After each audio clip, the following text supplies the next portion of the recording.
నమస్కారం సంజయ్ సమయం న్యూస్ కి స్వాగతం. హెడ్లైన్ చూద్దాం. ప్రధానితో చంద్రబాబు భేటీ, రాష్ట్రానికి సంబంధించిన కీలక అంశాలపై చర్చ.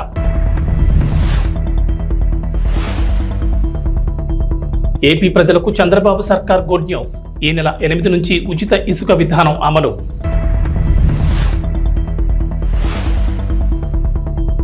కేసీఆర్ కు మరో భారీ షాక్, కాంగ్రెస్ లోకి 6 ఎమ్మెల్సీలు. తెలంగాణకు రెయిన్ అలర్ట్, ఈ నెల 7-8 తేదీల్లో పలు జిల్లాల్లో భారీ వర్షాలు. ఆంధ్రప్రదేశ్ ముఖ్యమంత్రి నారా చంద్రబాబు నాయుడు ఢిల్లీ పర్యటనలో బిజీగా గడిపారు. ప్రధాని నరేంద్ర మోడీ కేంద్ర మంత్రుల్ని కలిశారు. రాష్ట్రానికి సంబంధించి కీలక అంశాలను ప్రస్తావించారు.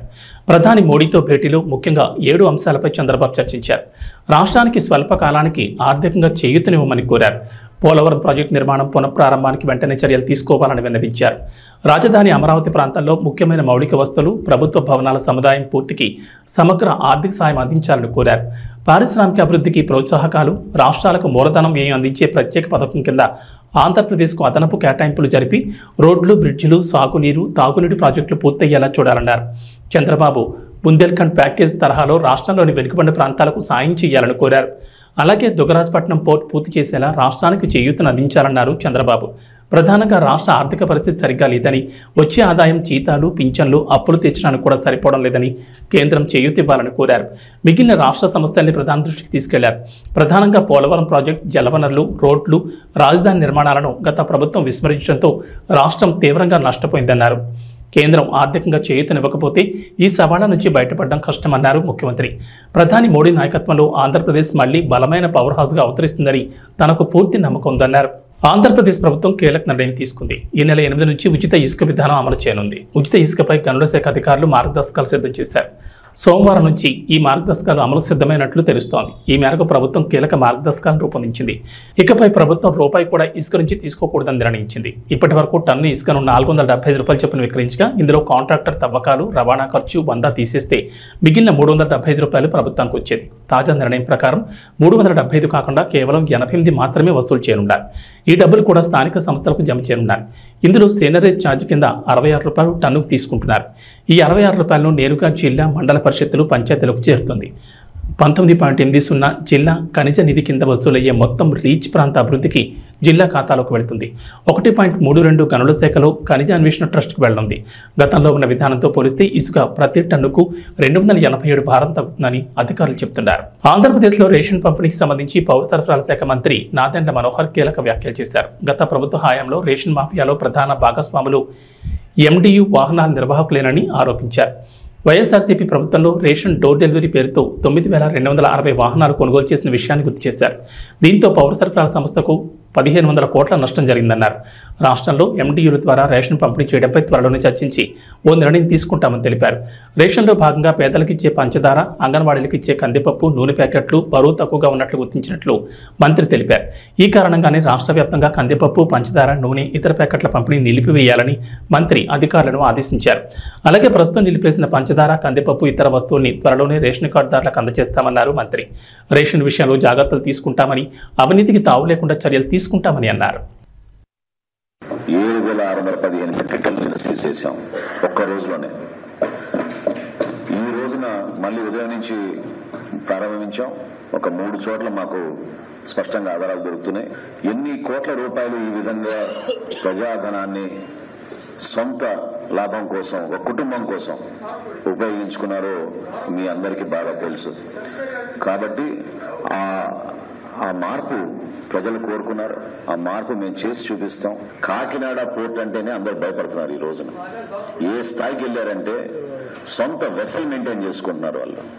అంటే ఎంత రైస్ ఇక్కడి నుంచి ఎక్స్పోర్ట్ అయిపోయిందో ఆఫ్రికా దేశాలకి మీకు అర్థం అవుతుంది. సొంత వెసల్ మెయింటైన్ చేసుకునే స్థాయికి వీళ్ళు ఎదిగారు. ఇతర దేశాల్లో వీళ్ళకి అకౌంట్స్ ఉన్నాయి. ఇతర రాష్ట్రాల నుంచి కూడా వీళ్ళు సరుకు తీసుకొస్తున్నారు. స్థానిక పోలీసు అధికారులు కూడా చెప్పాం. టోల్ గేట్ల దగ్గర సీసీటీవీ ఫుటేజ్ తీసుకుని గత 10 రోజుల నుంచి, అంటే నా పర్యటన ఉందని తెలుసుకుని 3-4 రోజుల నుంచి కూడా చాలా స్టాక్స్ లిఫ్ట్ చేసేశారు. ఇది చాలా పెద్ద కార్టెల్ ఏర్పడ్డారు. కాబట్టి వీళ్ళందరి పైన కూడా క్రిమినల్ యాక్షన్ తీసుకుంటాం. అందులో ఏమాత్రం కూడా హెసిటేట్ చేసేది లేదు. లావాన్ ఇంటర్నేషనల్, రెండోది అయ్యప్ప ఎక్స్పోర్ట్స్ అంటున్నారు. అది బీబో వాళ్ళు టేక్ ఓవర్ చేసి నడిపిస్తున్నారు. మూడోది విశ్వప్రియ ఎక్స్పోర్ట్స్, నాలుగోది సరళ ఫుడ్స్, ఐదోది సార్టెక్స్ ఇండియా. ఈ విఎస్ రాజు గోడౌన్స్ లో మాకు మన ఏపీ సివిల్ సప్లైస్ కార్పొరేషన్ సంబంధించిన ఆధారాలు, అంటే ఈ స్టాక్ కి సంబంధించిన స్లిప్స్ అన్ని కూడా అక్కడ ఉన్నాయి. సరుకు లేదు కానీ అక్కడ గోడౌన్ లో మాకు దొరికినాయి కాబట్టి టాలీ చేసి చూస్తే 2023-24 సంబంధించిన సరుకుగా నిర్ధారించాం. కాబట్టి వాళ్ళపైన కూడా కేసులు పెట్టి ముందుకెళ్తున్నాం. కొంతమంది చాలా పెద్దవాళ్ళు మాకు అన్ని విధాలుగా సపోర్ట్ ఉందని అనుకుంటున్నారు. ఐఎమ్ సారీ, ఇన్ని రోజులు మీరు చేశారు, ఇప్పుడు మాత్రం జరగదు. ఖచ్చితంగా యాక్షన్ తీసుకుంటాం.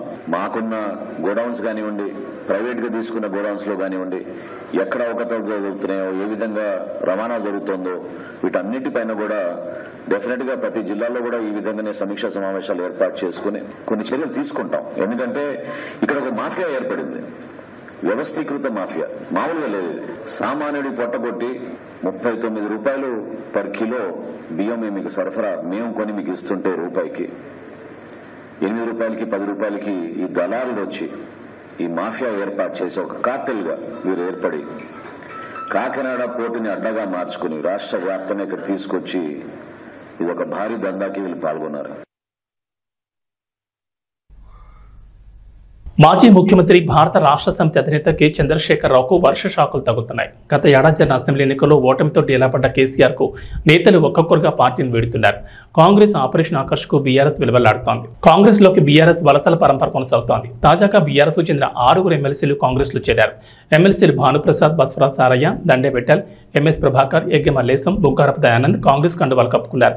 ఢిల్లీ పర్యటన ముగించుకుని ముఖ్యమంత్రి రేవంత్ రెడ్డి రాష్ట్రానికి రాగానే అర్ధరాత్రి ఆయన నివాసంలో వారంతా కాంగ్రెస్ పార్టీలో చేరడం గమనార్హం. ఈ కార్యక్రమంలో కాంగ్రెస్ వ్యవహారాల ఇన్ఛార్జ్ దీపాదాస్ మున్షి పాల్గొన్నారు. Dande Vithal Adilabad local body, Bhanuprasad Karimnagar local body, MS Prabhakar Rangareddy జిల్లా local body, Boggavarapu Dayanand governor కోట, ఎగ్గే మల్లేశం ఎమ్మెల్యే కోట, బస్వరాజ్ సారయ్య గవర్నర్ కోటాలో ఎమ్మెల్సీలుగా ఎన్నికయ్యారు.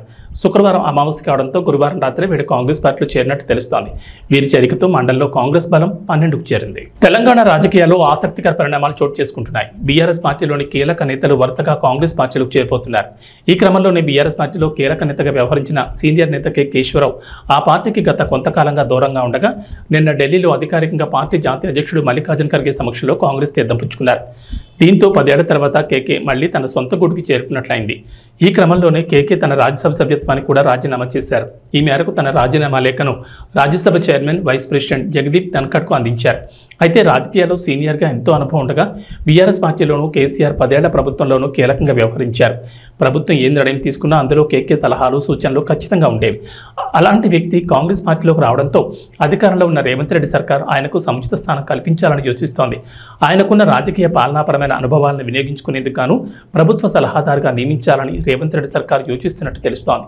ఈ మేరకు అధికారికంగా ప్రకటన వెలువడాల్సింది. ఎన్నికలప్పుడు మాత్రమే రాజకీయాలని, ఆ తర్వాత పార్టీలకు అతీతంగా అభివృద్ధి కోసం పనిచేస్తామని, కేంద్రంతో సత్సంబంధాలు కొనసాగించాలనేదే తమ ఉద్దేశం అంటూ సీఎం రేవంత్ రెడ్డి తెలిపారు. సీఎం రేవంత్ రెడ్డితో పాటు డిప్యూటీ సీఎం మల్లు భట్టి విక్రమార్క తదితరులు ఢిల్లీ పర్యటనలో ఉన్నారు. ఈ పర్యటనలో భాగంగా ప్రధానమంత్రి నరేంద్ర మోడీ, హోంశాఖ మంత్రి అమిత్ షా తదితర మంత్రులతో భేటీ అయ్యారు. తెలంగాణ రాష్ట్ర ప్రయోజనం దృష్టిలో ఉంచుకుని విభజన చట్టంలోని పలు అపరిష్కృత సమస్యలను వెంటనే పరిష్కరించేందుకు చొరవ చూపాలని, విభజన హామీలను త్వరగా నెరవేర్చడమే కాకుండా రాష్ట్రానికి రావాల్సిన నిధులను వెంటనే విడుదల చేయాలని రేవంత్ రెడ్డి బృందం కేంద్రానికి విజ్ఞప్తులు చేసింది. ఈ మేరకు మోడీకి, అమిత్ షాకి పలు వినతి పత్రాలు సమర్పించింది. కేంద్ర పెద్దలతో భేటీ అనంతరం మీడియాకు రేవంత్ రెడ్డి బృందం సమావేశం ఏర్పాటు చేసింది. సమావేశాలకు సంబంధించిన వివరాలు మీడియాకు వివరించారు.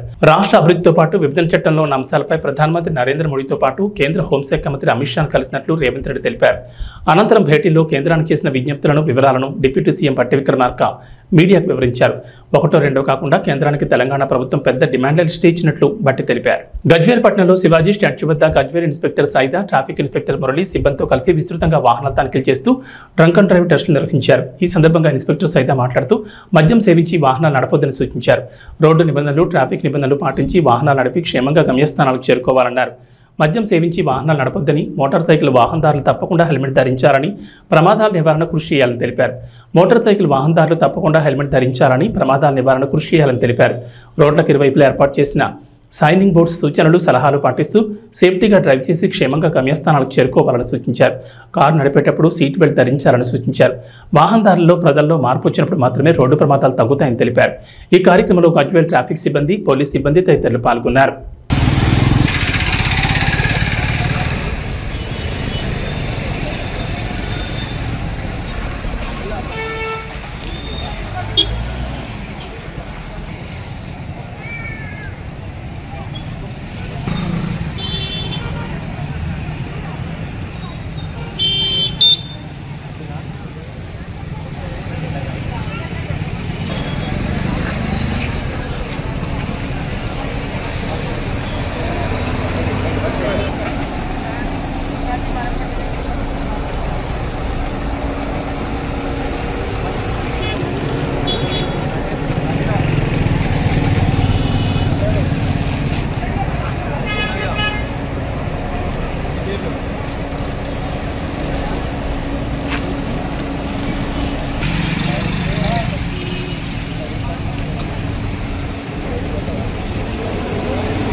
డోన్పట్నంలో ఎమ్మెల్యే కోట్ల సూర్యప్రకాష్ రెడ్డి పట్టణంలో వంతపడకల ఏరియా ఆసుపత్రిని మరియు అంబేద్కర్ బీసీ గురుకుల పాఠశాలలో తనిఖీ చేశారు.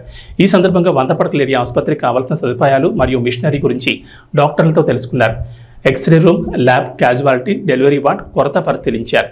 అక్కడ ఉన్న రోగులతో మాట్లాడి సమస్యలు తెలుసుకున్నారు. అనంతరం అంబేద్కర్ బీసీ గురుకుల పాఠశాలలో 480 మంది పిల్లలకు hostel, kitchen, dining hall, students bench మరియు నీటి సమస్యలు తెలుసుకుని త్వరలో పూర్తి చేస్తామన్నారు. పాఠశాలలోని పిల్లలతో మాట్లాడి భోజన సదుపాయాలు, నీటి వసతి ఎలా ఉన్నాయని తెలుసుకున్నారు. అనంతరం పాతపేటలో ఉన్న ఆసుపత్రి భవనాన్ని మరియు పాత మున్సిపల్ భవనాన్ని ప్రభుత్వ ఆఫీసులకు ఉపయోగించుకునేలా చర్యలు చేస్తామన్నారు. ఈ కార్యక్రమంలో టీడీపీ నాయకులు మరియు బీజేపీ నాయకులు, జనసేన నాయకులు పాల్గొన్నారు.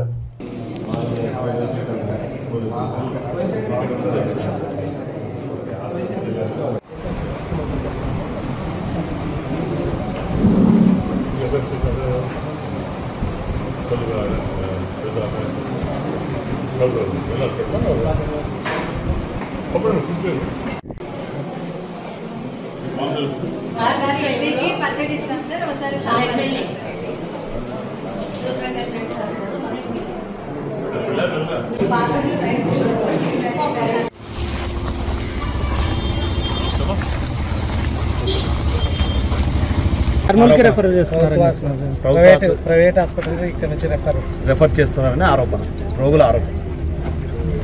దానికి కనుక్కుందాం. వంట కనుక్కోవాలి. ఇప్పుడు మేమంతా కూర్చొని మాట్లాడతారు. ఎందువల్ల రెఫర్ చేస్తున్నారు?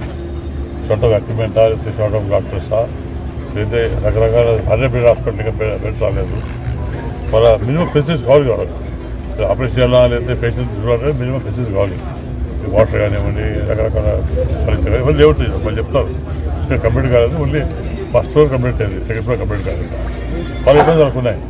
అవన్నీ కూడా డిస్కస్ చేసుకొని ఏం చేస్తే బాగుంటుంది, తొందరగా ప్రజలకు అందుబాటులో వచ్చే మార్గం చేయాలి. ఒకసారి మళ్ళీ డాక్టర్ వాళ్ళతో మాట్లాడి కలిసి డాక్టర్స్ మాట్లాడి మాట్లాడి ఎందువల్ల డిలే అయింది, వాట్ ఆర్ రీజన్స్ కనుక్కొని తొందరలోనే స్టాఫ్ రిక్రూట్ చేసుకుంటూ మన స్టార్టెడ్ డాక్టర్ ఎందుకు రావట్లేదు డాక్టర్స్ సమ్ రీజన్స్ ఉంటాయి కనుకొని దాన్ని మనం రీప్లేస్ చేస్తారు. డాక్టర్ అయిపోతే కొంత వేరే డాక్టర్ వేసి ఇబ్బంది లేకుండా చూస్తే ప్రయత్నం చేస్తాం. సో నేను సుమారు ఎప్పుడైనా మంచి డిస్కస్ చేసి వాళ్ళ ప్రాబ్లం డాక్టర్ చెప్పాను. నేను వాళ్ళ ప్రాబ్లమ్స్ ఏంటి, వాళ్ళ ఏమేమి తక్కువనే వాళ్ళ స్టాఫ్ కానివ్వండి, నిజంగా మామూలుగా ఇన్పేషెంట్స్ ఫుడ్ సిస్టమ్ కానివ్వండి, రకరకాల సమస్యలు కొన్ని డిస్కస్ చేసి దాన్ని తొందరగా మాట్లాడి తొందరగా 1 months దాన్ని కంప్లీట్ చేసి ప్రజలకు అందుబాటులో వస్తాను ప్రయత్నం చేస్తాం. అల్లూరి సీతారామరాజు ఒక పోరాట స్ఫూర్తి అని, వారి ధైర్య సాహసాలు యువతకు ఆదర్శనీయమని జిల్లా కలెక్టర్ పి రంజిత్ పాషా కొనియాడారు. అల్లూరి సీతారామరాజు 126వ జయంతి సందర్భంగా కలెక్టరేట్ కాన్ఫరెన్స్ హాల్లో జిల్లా గిరిజన సంక్షేమ శాఖ ఆధ్వర్యంలో అల్లూరి సీతారామరాజు చిత్రపటానికి జిల్లా కలెక్టర్ పూలమాలలు వేసి ఘనంగా నివాళులర్పించారు. ఈ సందర్భంగా జిల్లా కలెక్టర్ మాట్లాడుతూ భారత స్వాతంత్ర చరిత్రలో అల్లూరి సీతారామరాజు ఒక మహోజ్వల శక్తి అని, ఆయన జరిపిన పోరాటం స్వాతంత్రోద్యమంలో ఒక ప్రత్యేక అధ్యాయం అన్నారు. స్వాతంత్రోద్యమంలో పాల్గొని తనకంటూ ఒక ప్రత్యేక స్థానాన్ని చాటుకున్న విప్లవ వీరుడన్నారు. మన్యం వీరుడు అల్లూరి సీతారామరాజు స్ఫూర్తితో ప్రతి ఒక్కరూ సామాజిక బాధ్యత కలిగి ఉండాలన్నారు. అల్లూరి సీతారామరాజును ఆదర్శంగా తీసుకుని దేశ సమాజ సేవలో ప్రతి ఒక్కరూ భాగస్వాములు కావాలన్నారు. అల్లూరి సీతారామరాజు చరిత్రను విద్యార్థులంతా తప్పకుండా తెలుసుకోవాలని, అల్లూరి స్ఫూర్తిని ఆదర్శంగా తీసుకుని నిస్సహాయ స్థితిలో ఉన్న వారిని ఆదుకోవాలని కోరారు. అల్లూరి సీతారామరాజు 1897 సంవత్సరంలో జన్మించి కేవలం 27 ఏళ్లు మాత్రమే జీవించి సమాజం కోసం ప్రాణాలు అర్పించారని తెలిపారు. ఆయన మరణించి 100 సంవత్సరాలు గడుస్తున్నా ఇప్పటికీ స్మరించుకుంటున్నామని, దేశం కోసం, అడవి బిడ్డల సంక్షేమం కోసం పోరాడిన వ్యక్తి అల్లూరి సీతారామరాజు అన్నారు. అప్పట్లో బ్రిటిష్ వారు మన్యంలో ఉన్న గిరిజనులను ఎన్నో ఇబ్బందులు గురిచేసేవారని, అడవిలో ఉండే ఉత్పత్తులు సేకరించి అమ్ముకునే వారిపై దమనకాండ చేస్తుండగా బ్రిటిష్ వారిపై వివిధ రకాలుగా పోరాడి వారికి విముక్తి కల్పించిన వ్యక్తి అల్లూరి సీతారామరాజు అన్నారు. ఆయన పోరాటాన్ని స్ఫూర్తిగా తీసుకుని దేశ యువత ముందుకు సాగాలని కలెక్టర్ అన్నారు. ఉద్యోగ పర్వంలో ఏజెన్సీ ప్రాంతంలో సేవ చేసే సౌభాగ్యం తనకు కలిగిందని కలెక్టర్ తెలిపారు. జోహార్ అల్లూరి సీతారామరాజు, జోహార్ అల్లూరి సీతారామరాజు, పాకిస్తాన్ అల్లూరి సీతారామరాజు ఆశయాలను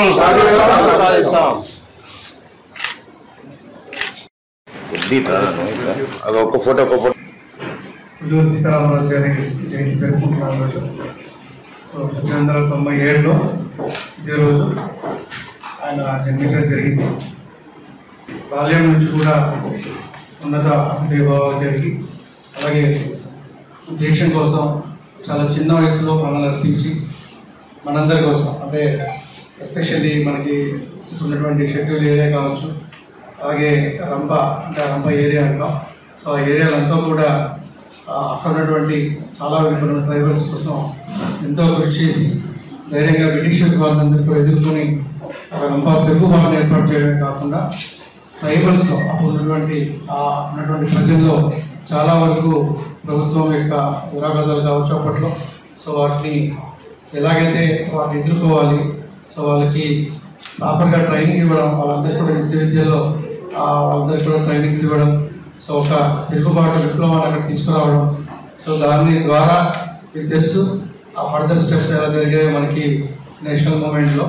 సో ఆ తర్వాత ఇప్పటికీ కూడా మనం 8 సంవత్సరాల తర్వాత కూడా ఒక వ్యక్తిని మనం గుర్తుపెట్టుకొని మరి ఆయన గురించి మాట్లాడుతూ ఆయన మళ్ళీ సరే స్మరించుకుంటున్నామంటే ఆయన చేసిన మంచి విషయాలు మనందరికీ, ఆయన చేసినటువంటి అప్పుడు అంత ధీరోదాత్తంగా ఆయన పోరాడినటువంటి ఆ విలువలు కావచ్చు, ఆయన దేనికోసమైతే ఆ విప్లవాన్ని స్టార్ట్ చేశారో, దేనికోసమైతే ప్రాణాల చదువు లెక్క చేయకుండా ఎదురుండి పోరాడారో, దాన్ని ఆ విలువల్ని, ఆ భావాల్ని, ఆ యొక్క ఏవైతే ఆశయాలు ఉన్నాయో అవన్నీ కూడా మనం ఇప్పటికీ కూడా ఇంకా మనకి చాలా చోట్ల ఇంకా వెనుకబడినటువంటి వాళ్ళు ఉన్నారు.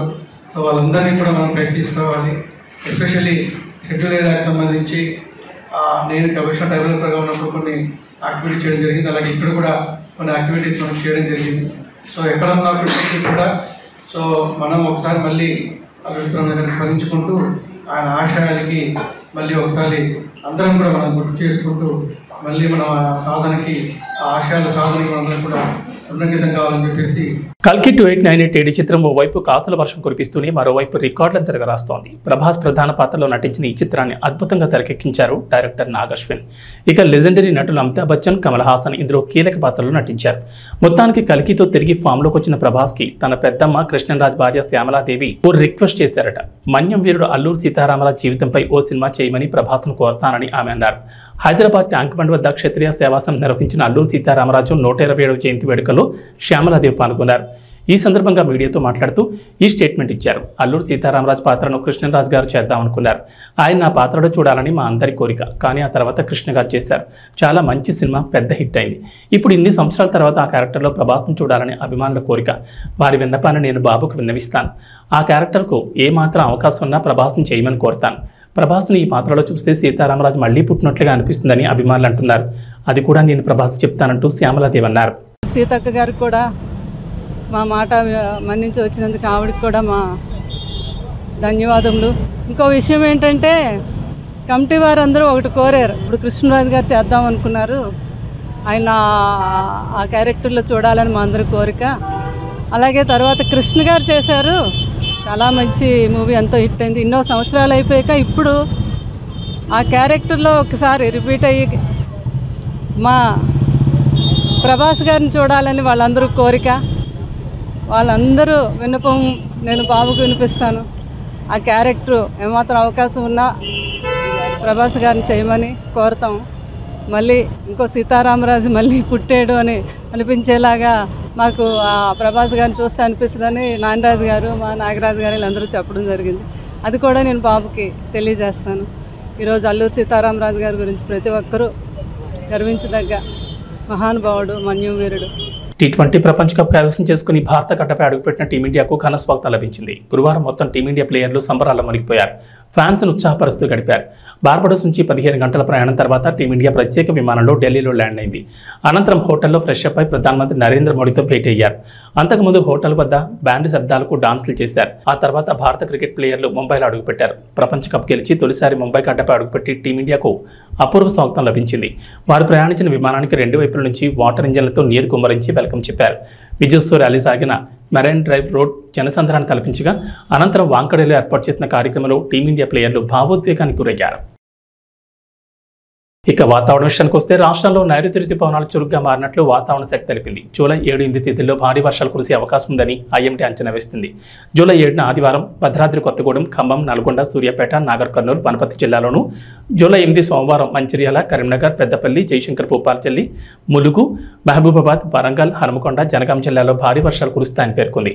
వీటితో పాటు ఇతర జిల్లాల్లోనూ ఎదురుగాలుతో కూడిన మోస్తరు వర్షాలు పడే అవకాశాలున్నాయని చెప్పింది. అటు గురువారం ఉదయం నుంచి శుక్రవారం ఉదయం వరకు పలు ప్రాంతాల్లో తేలికపాటి వర్షాలు నమోదయ్యాయి. యాదాద్రి, సూర్యాపేట, ఖమ్మంతో పాటు పలు చోట్ల ఓ మోస్తరు వర్షాలు కురిశాయి.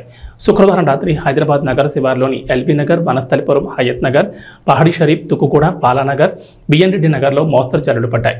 నైరుతి రుతుపవనాలతోడు ఉపరితల గాలులు వీస్తున్నాయని, గురువారం నుంచి 5 రోజుల పాటు తేలికపాటి నుంచి ఓ మోస్తరు వర్షాలు కురిసే అవకాశం ఉన్నట్లు ఇప్పటికీ ఐఎండీ అంచనా వేసింది. ఇవి బులెటిన్ విశేషాలు. నమస్కారం.